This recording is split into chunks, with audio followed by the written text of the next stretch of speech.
చేనేత జాతీయ సందర్భంగా అందరికీ శుభాకాంక్షలు తెలియజేస్తూ, ఇది చాలా ప్రాముఖ్యమైనది. ప్రత్యేకంగా భారతదేశం అనేకమైన సాంప్రదాయాలకి సంస్కారాలకి నిలవని ఈ భారతదేశంలో చేనేత కళ ఒక కళ, ఒక ఇది లాంటిది.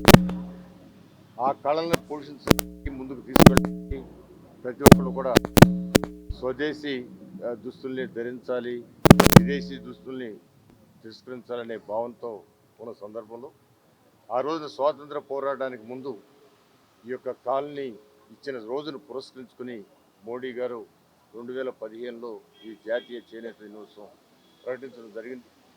దాని ద్వారా చేనేత కళల్ని, చేనేత కార్మికుల్ని పోషించడానికి, వాళ్ళ ముందుకు తీసుకెళ్ళడానికి, వాళ్ళకి మంచి గుర్తింపు తేవడానికి, ప్రజల్లో చైతన్యం కలిగించడానికి, ఈ యొక్క చేనేత కార్మికులు వాళ్ళు పడే శ్రమ అది ఏ దేశంలో భారతదేశంలో అలాంటి పరిస్థితి. మన ఆంధ్రాలో కూడా ప్రతి ఒక్క ప్రాంతం కూడా మంగళగిరితో చూసుకుంటే, చీరాలు చూసుకుంటే అనేక ప్రాంతాలు ఈ చేనేత కార్మికులు ఉన్నారు.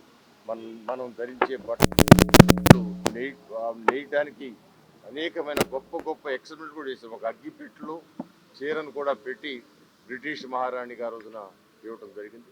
అలాంటి చేనేతలను ప్రోత్సహించడానికి ఈ యొక్క దినోత్సవం ఏదైతే ప్రకటించిందో, ఈ దినోత్సవం సందర్భంగా అనేకమైన కార్యక్రమాలు ఇవాళ వాకింగ్ చేసినారు.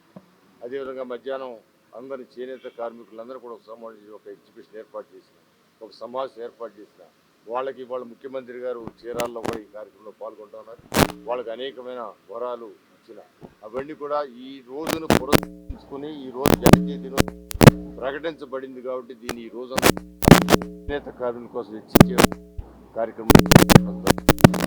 మరొకసారి చేనేత కార్మికులకు అదేవిధంగా జాతీయ చేనేత దినోత్సవానికి అందరికి కూడా శుభాకాంక్షలు తెలియజేస్తాం.